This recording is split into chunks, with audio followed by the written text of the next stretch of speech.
Several years ago, while I was visiting Boston to conduct some research, I became so turned around in downtown Boston traffic that I promised I would never drive in this city again. So when I was selected as Gordon's president, I realized that God really does have a sense of humor, and he must take particular delight in watching me navigate downtown Boston. I mean, how many one-way streets can there be? Truth be told, Boston is a great city. Rebecca and I have always loved legal seafood. We are becoming fast fans of the Boston Red Sox, and nothing can beat the charm of fall in New England. Although I must say, this is pretty much what the weather is like 365 days a year.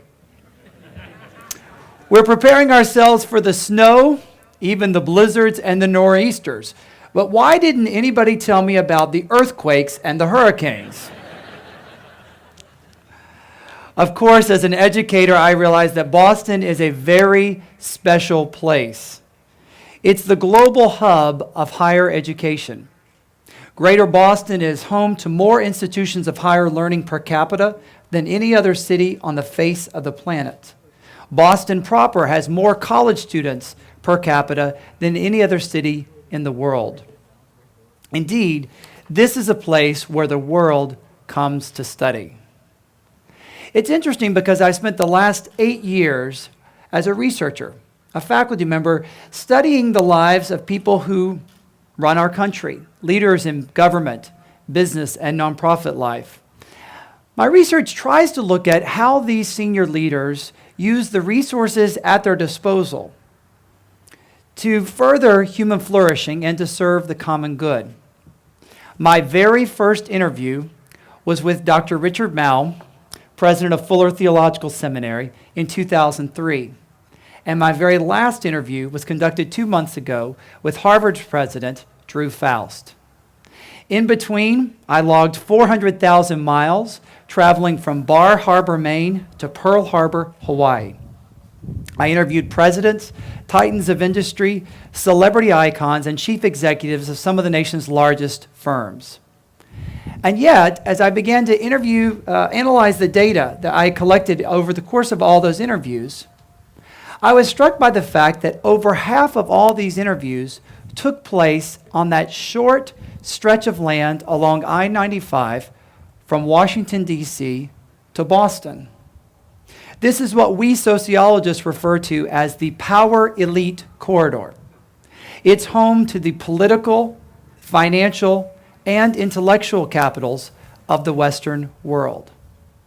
Now that's significant to what we are doing here at Gordon because, as it turns out, we're the only nationally ranked Christian college along that particular I-95 power elite corridor. To the extent that Christian colleges can make a difference in the halls of power, Gordon College is uniquely placed to do precisely that. And did you know that when Gordon Chapel services are held in that building over there, it's the largest gathering of evangelicals in New England? That's both encouraging and discouraging. For nearly 125 years working with our colleagues and friends at Gordon Conwell Seminary, Gordon College has produced tens of thousands of leaders for the church in New England and around the world. In sum, we're the flagship evangelical institution in the global capital of higher education.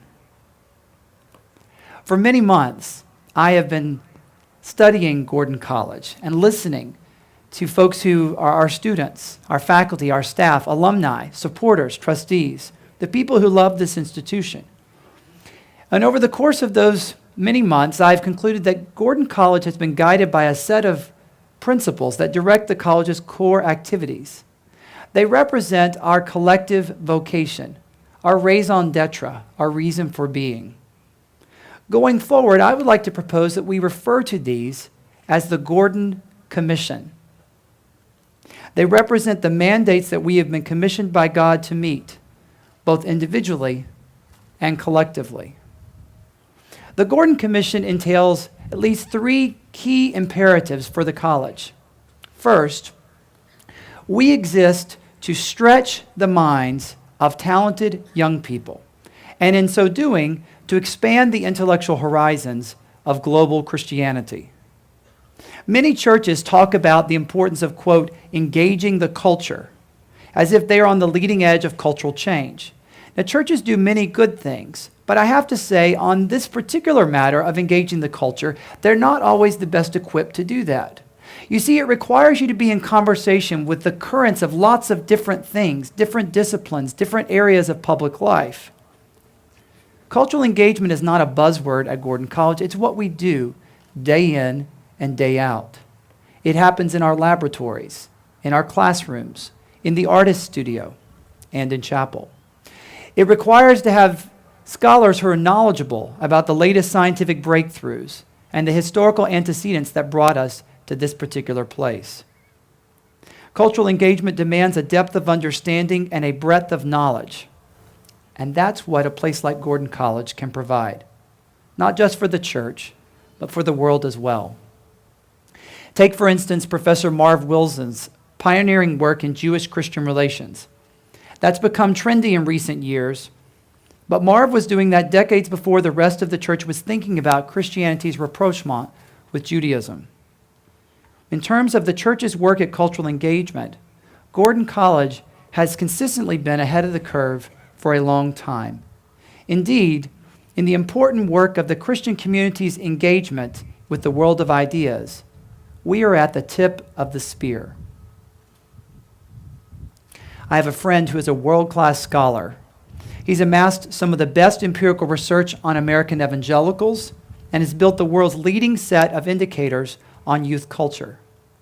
He leads multiple centers at a Research One university, and just this week, his research was positively profiled in the New York Times. My friend is Christian Smith, the William R. Kennan Professor of Sociology at the University of Notre Dame, and a Gordon College alumnus. Chris began his academic career as a Gordon faculty member, and his scholarship and teaching embodies the mind-stretching work we are about here at Gordon.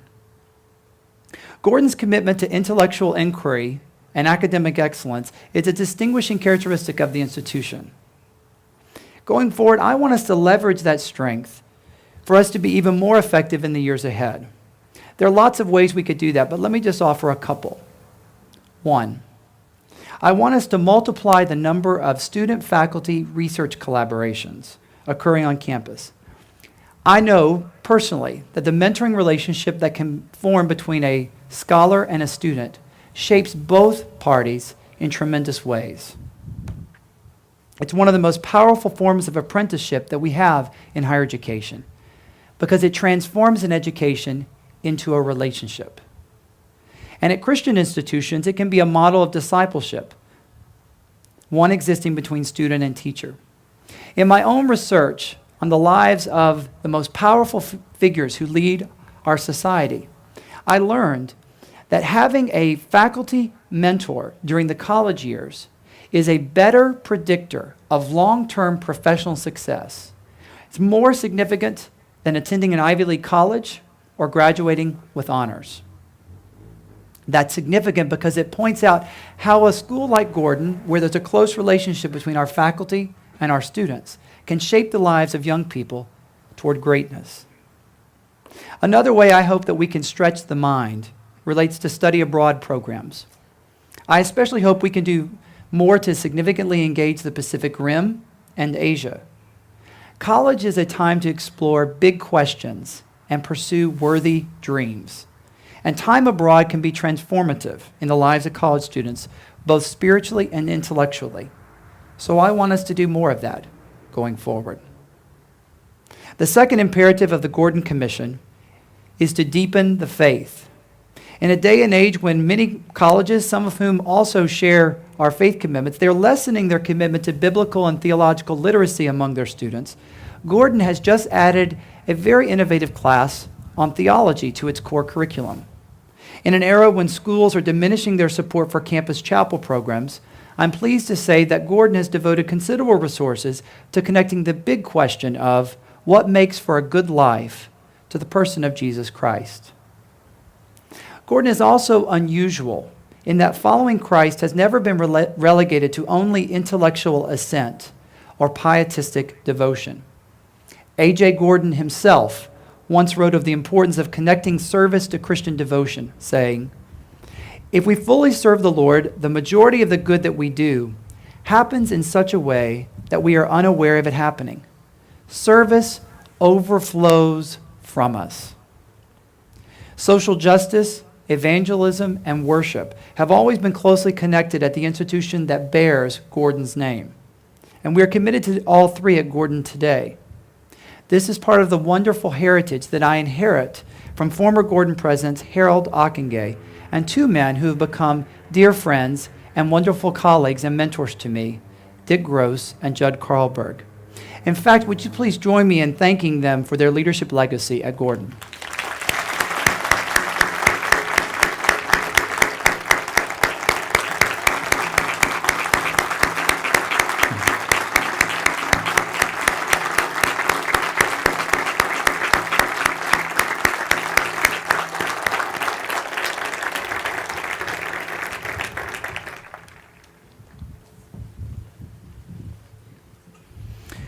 When Gordon mails out its alumni magazine, it's read in 75 different countries, representing 25 time zones around the world.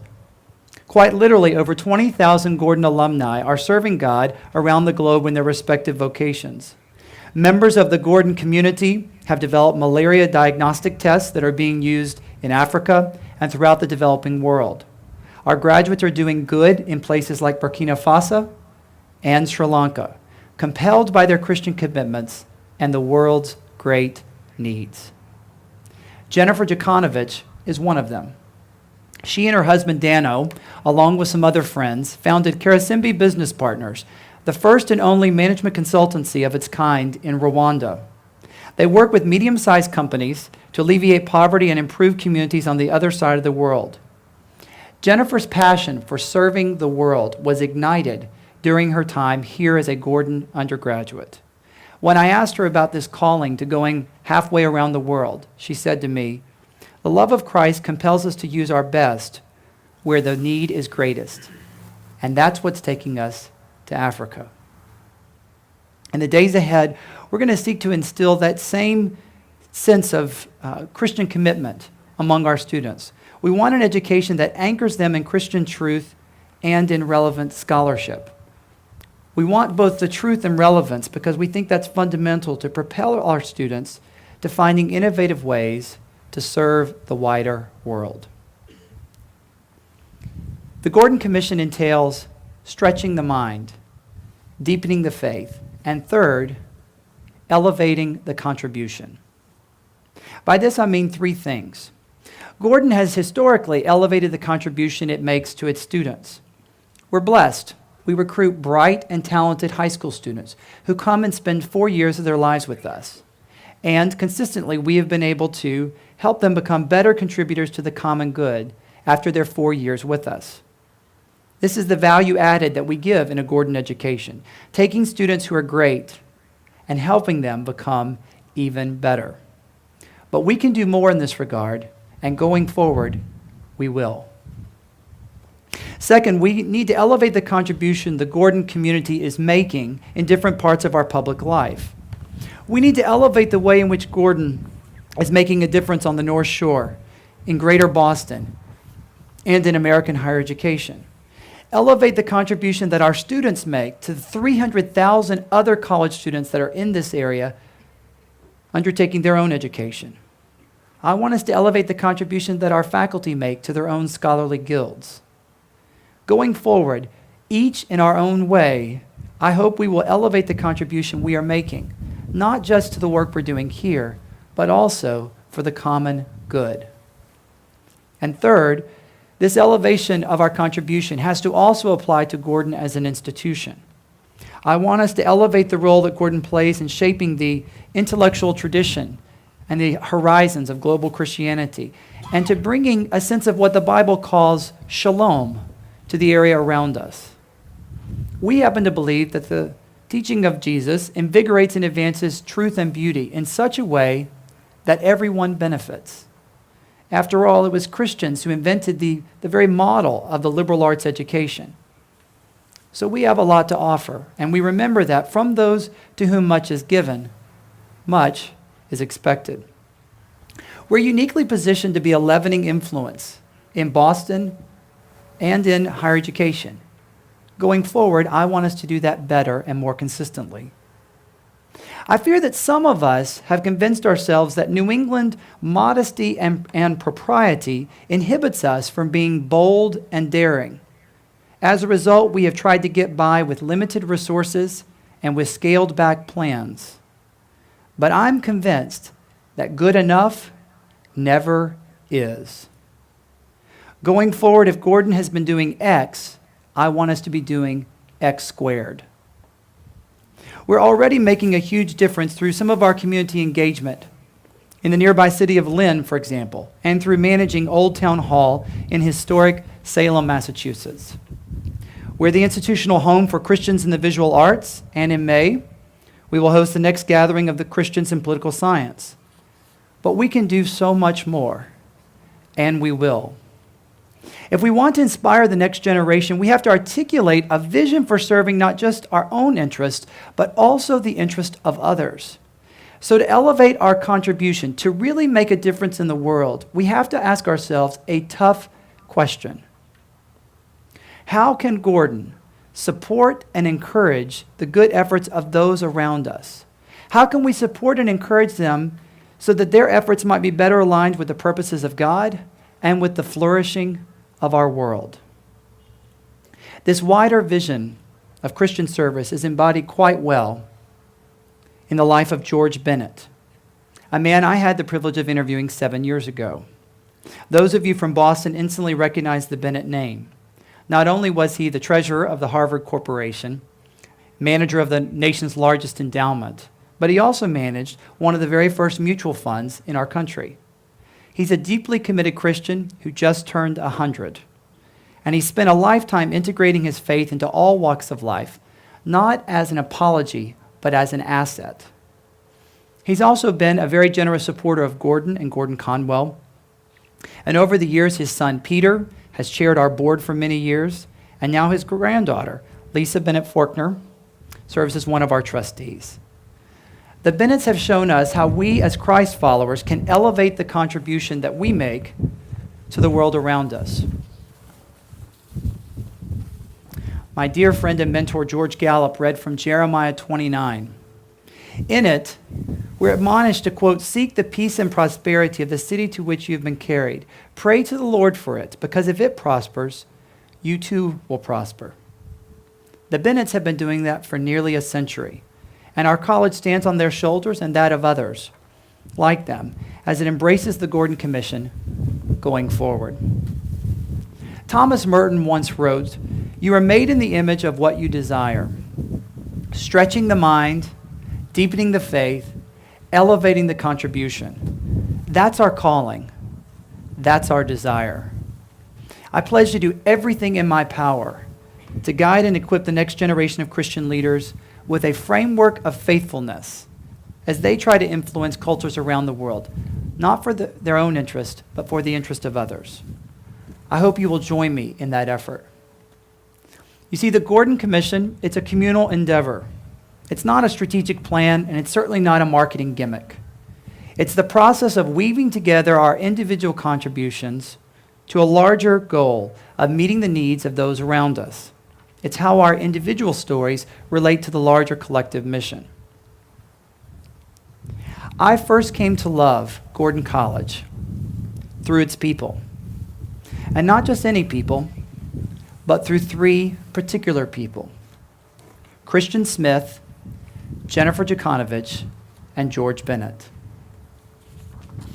Writing to the church in Corinth, the Apostle Paul once said, "You yourselves are our letter, written on our hearts."